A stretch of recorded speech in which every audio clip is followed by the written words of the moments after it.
Le 26 juillet, lors de l'ouverture des Jeux Olympiques de Paris 2024, Céline Dion a envoûté le public avec une prestation inoubliable depuis le premier étage de la Tour Eiffel. Cet instant historique a ému de nombreux spectateurs, y compris Carla Bruni. Pendant les 4 heures de l'interminable cérémonie d'ouverture des Jeux Olympiques de Paris 2024, une question obsédait le public et les téléspectateurs. Céline Dion allait-elle vraiment chanter, comme la rumeur l'avait annoncé? La réponse fut un retentissant oui, car la diva a stupéfié tout le monde avec sa performance de l'intemporel, hymne à l'amour.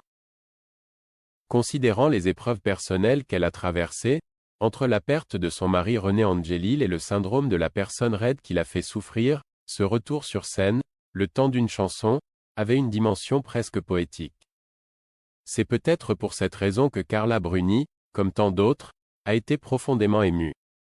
La présence de Céline Dion aux Jeux Olympiques a fait tourner la machine à rumeurs, mais l'attente en valait la chandelle. La chanteuse a envoûté des dizaines de millions de spectateurs dans le monde entier avec sa reprise magistrale de l'hymne à l'amour des accent aigus d'Édith Piaf.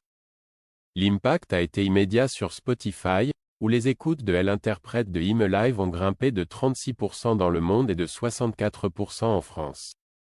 La môme n'a pas été en reste, les écoutes de la version originale de l'hymne à l'amour ont explosé de 317% à l'international et de 285% en France. Le retour tant attendu de Céline Dion a transcendé les frontières, ses auditeurs venant principalement des États-Unis, de France, du Royaume-Uni, des Philippines et du Canada. Sur ses réseaux sociaux, l'ex-mannequin a partagé un message émouvant qui a déjà récolté plus de 150 000 likes. Elle écrit « Lorsque j'ai regardé le documentaire sur Céline Dion il y a à peine quelques jours, mon cœur s'est serré en voyant combien sa maladie la faisait souffrir et l'empêchait de chanter. Je me suis dit aussi que ce serait injuste pour l'espèce humaine de perdre une voix comme celle de Céline, une voix aussi incandescente et aussi sublime, une voix aussi céleste. J'ai donc bondi de joie hier soir lorsqu'elle a commencé à chanter, souveraine, intacte et bouleversante pour la cérémonie d'ouverture des Jeux 2024. Et j'ai entendu dans sa voix parfaite quelque chose qui n'existait pas avant, comme une légère cassure, une fêlure infime et lumineuse, une nouvelle nuance intime, la trace des épreuves qu'elle a dû traverser. Je l'ai aimée encore davantage. Carla Bruni continue avec des mots qui touchent au cœur. N'arrête jamais de chanter s'il te plaît chère Céline, n'arrête jamais de nous emporter ailleurs avec ta voix et avec cette incroyable lumière qui se dégage de toi. Ces propos magnifiques résument parfaitement ce que la majorité des téléspectateurs ont ressenti en regardant cette performance bouleversante, scotchés devant leur écran.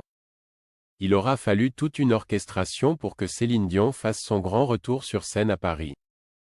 La dernière fois que sa voix a envoûté un public, c'était le 8 mars 2020 à Newark. Pour la cérémonie d'ouverture des Jeux 2024, les organisateurs ont dû jouer des coudes. Selon un proche de la diva canadienne, sa présence à la cérémonie d'ouverture s'est confirmée par étapes. En gros, la demande des Jeux n'a même pas atteint Céline directement et a été traitée par son manager américain.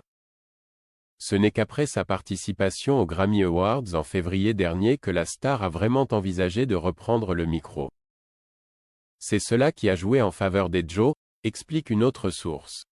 Ce n'était pas un concert marathon mais une prestation courte et mémorable, parfaite pour un événement comme les Jeux. Bref, tout a été réglé dans les moindres détails pour faire briller l'icône sur cette scène exceptionnelle.